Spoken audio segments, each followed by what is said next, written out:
You said this is free? Yeah. Awesome. Cool. Thanks. Is that what that is? Yeah.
You said this is free?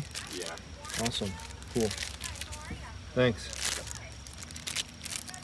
Yeah, we're just throwing it out. I don't even know what it is. Yeah.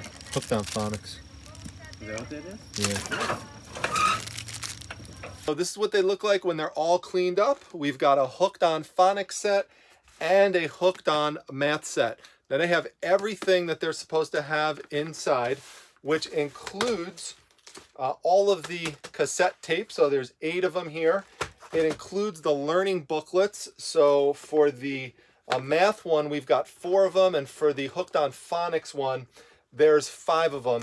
And also it has a whole bunch of the flashcards that are used for the learning exercises. Now the hooked on math one has sold recently for as high as $40 plus $27 shipping. The hooked on Phonics one has sold recently for as high as $100. Now the one that sold for $100 was brand new. The cards inside had never been opened. These have been opened and have been gently used, I would say. So the highest comp then for something like this in used condition would be about $50. That would include the shipping. So I think probably the best play on these would be to combine them together and sell them for like $100 or so. Let me know what you would think to do in the comments. Put that down. Also, tell me in the comments what you would do in a situation where someone is just giving you something like this for free and you're pretty confident that it has about $100 value or more. Would you just accept it for free, which is what I did, or would you give the person some money? I mean, I think it varies depending on the situation, maybe depending on who you're dealing with. Maybe there's kind of like a borderline number where you say, okay, if it's worth X amount of money, I would pay the person something. Where's that number for you? If there is one, let me know. Also, let me know if you ever used these back in the day. These were really popular, particularly in the 1990s, which is when these particular sets came out. They're both from 1991. Now, the company itself started in 1987. But they really exploded on TV and in radio in the 1990s. They had a really popular phone number, 1-800-ABCDEFG. Hooked on Phonics worked for me. Hooked on Phonics worked for me. Learn to read with Hooked on Phonics, the musical reading program. Call 1-800-ABCDEFG. So that was their catchy little jingle. Now, if you call that number, you're going to get a law firm, Wilshire law firm. So, but Hooked on Phonics is still around. Now, as a treasure hunting tip, the reason why these get overlooked as people thinking that they don't have any value is because they're about subjects that most people think are boring. It's about reading, and it's about math, and it's about studying. And most people, when they see that stuff, that's not what they associate value towards. But for people who studied off of this stuff back in the day, and now they want to help their kids out, and they want to get the very same things that help them, that's what brings the value. Now we're going to move on to the rest of the items. It was an amazing time, and we're going to do comps at the end.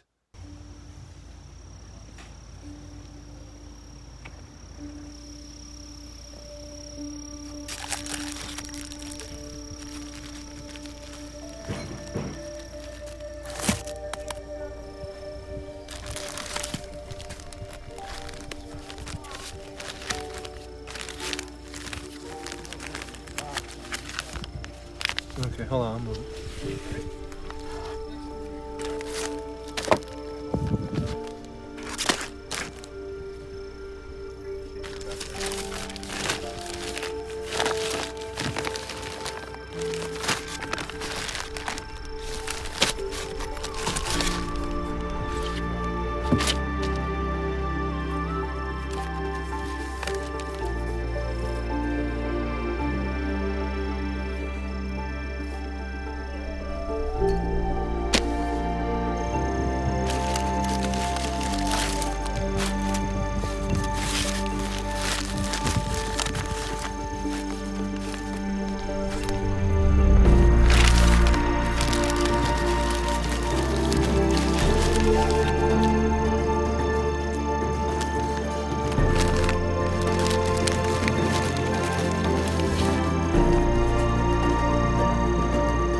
All right, so everything that you saw me pick up was a grand total of $10.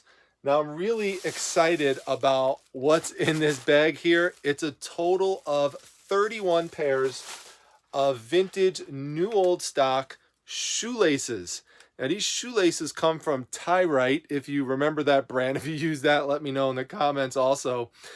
These are cool. Look, as I bring it up closer, look at all the different colors that are woven inside of the laces. Now, you could see that it says they're for casual shoes. Tyrite made many type of shoelaces. They made them for boots, they made them for dress shoes. The ones for casual shoes are not currently on the market. Now, while they're advertised as for casual shoes, and I'll put that in the description and the title, I'm also going to say that these could be used for sneakers because there's such a big sneaker craze these days, especially on eBay, and these would be a great way for somebody to express their individuality. Now, how much could I get for these and what's the best way to sell them? Well, you could try to sell them individually, but that really would take a lot of time with this many of them. So, you know, for something similar to this with Tyrite, with different types of shoes, some people have them listed for like 6 of them, for 6 of these like boxes for 20 bucks. So I'm thinking I might be able to get 100 bucks for all of that. You know, maybe it'll go for less, maybe 75, maybe 60. I don't know. Tell me what you think. What can I get for all of those? Or would you try to sell them individually? Would you piece them out? I don't really think it's worth doing that, but, you know, give me your opinion. Now, one of the other things I like to pick up are new in-box perfumes, colognes, and gift sets with different fragrances in them. So these are 2 good examples here. We have the Stetson cologne and shower gel set. And over here we have the Calgon Morning Glory set. It's a great name, Morning Glory. Anyway, these I'm probably only going to be able to get about 20 bucks a piece for them.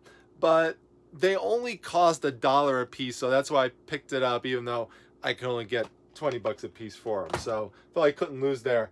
Now, the rest of the stuff you're going to see here is an attempt at me making up for the disastrous way I tried to pronounce the word macrame on one of my live shows. Wait a minute.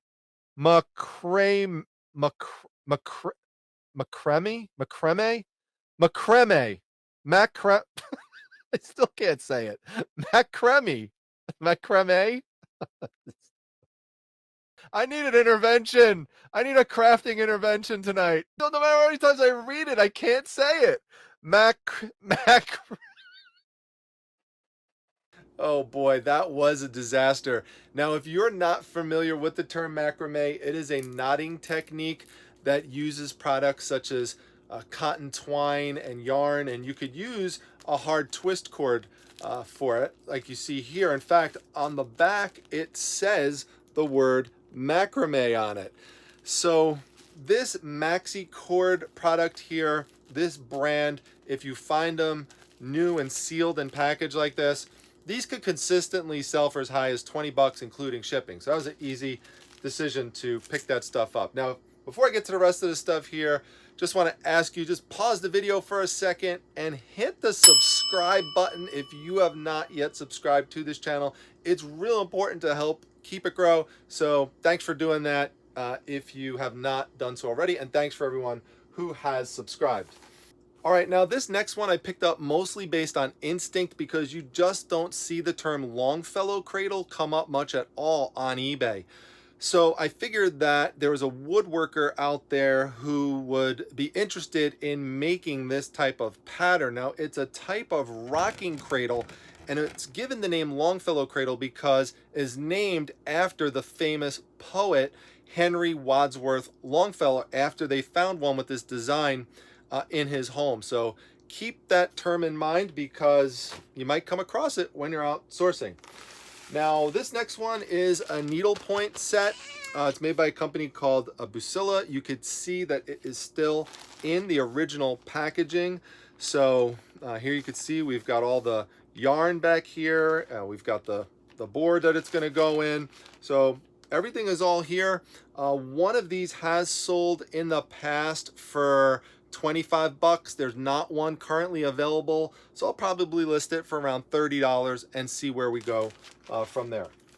Now, the next thing were these. Many of you watching this are familiar with these, especially if you're into crafting. These are the hot iron transfers by Aunt Martha's. Now, if you're not familiar with these types of things, basically what they are, and this is one big set with Old Testament designs on it, and then I got a bunch of smaller ones which I'll show you in a second. But basically these are transfers that you would put onto things to make an outline for embroidery. So for example, you put them onto quilts, as you could see here, and you could put them in these blocks, and then you could use them as an embroidery trace. So so we've got this one here, right? And then if we look through the other ones that are available that I picked up, this one here is an angel one. So that could pair with the biblical one for religious purposes. And then everything else was pretty much butterflies, birds, and floral patterns. Now, you really have to usually have a lot of these to be able to make some good money with them. So, you know, I'm talking like 100, 150 of them will sell for around 100 bucks. So that's what we're talking about. You really have to have high volume. But in this instance, what I could do, because normally when people have them, they're pretty random. I could put these two together, since I've got a big one and a small one, and probably get 10 bucks out of that. And then these ones here, since they all have a similar theme, they're not random. They're all, like I said, butterfly, birds, and flowers. I could probably put these together and get maybe 15, 20 bucks out of them. So not huge money, but I'm trying to work my way into the crafting area. So there's, you know, a learning process involved in that, because it's not something that I'm, naturally involved in myself. So you invest in these smaller pieces and then you build your knowledge base off from that. So I'm just showing you that by example. This is another good example of it here. Many of you watching are familiar with these types of products, these dressmaking kits. This I think is the best one here because this dress is very elegant. One of these sold internationally for $30. There's only one available right now on eBay for 28 bucks. So this is the best one. I'll probably try to sell this one separately. And then the other ones are more kind of run-of-the-mill, as you can see here. 3 of them are by the company Style. Like this one's only worth like about 10 bucks. And then we've got this one here made by Simplicity. So these 3, I probably would just lump them together and try to sell them separate from that. The last thing that I picked up, which is very interesting, you might pass these by if you see them, but don't, because there could be big money involved if you could get this stuff in volume. This is embroidery floss. Makes sense, right? Based on a lot of the other products that you see here, that we would have that. All sorts of different colors with the original packaging on it. So they sell best in big lots. I'm gonna put these over here. I've got a total of 30 of them in the original packaging. And then I've got a bunch of extra that's sitting here. So for that relatively small amount, I could probably get 15, 20 bucks out of it. Hopefully. We'll throw this in here, which I assume is just, I don't know, ladies, help me out. What do I technically call this besides? I know they're flowers, but they must get sewn onto something, as part of crafting. But I don't know if it has an official word to it. So if you want to learn more about crafting, by the way, check out the channel Farm Girl Scavenger. That's Noelle Griffith's channel, and she knows a ton about crafting. In terms of the coloring books, the mermaid coloring book and the seabirds one, those sold to Carl Bach. Thank you very much, Carl, for getting them during the Buy It Now-a-thon. So I had to put this in here, consistent with the mermaid theme on the channel. Thanks, Carl. That's hilarious that you bought that. I had a feeling he would like the mermaids, and sure enough, he did. And I hope that you liked this video. I've got a great, funny daisy scene coming up in just a moment, so hang on for that. And if you liked the video, just make sure you hit that big like button for me, folks. All right, I'll see you at the next one.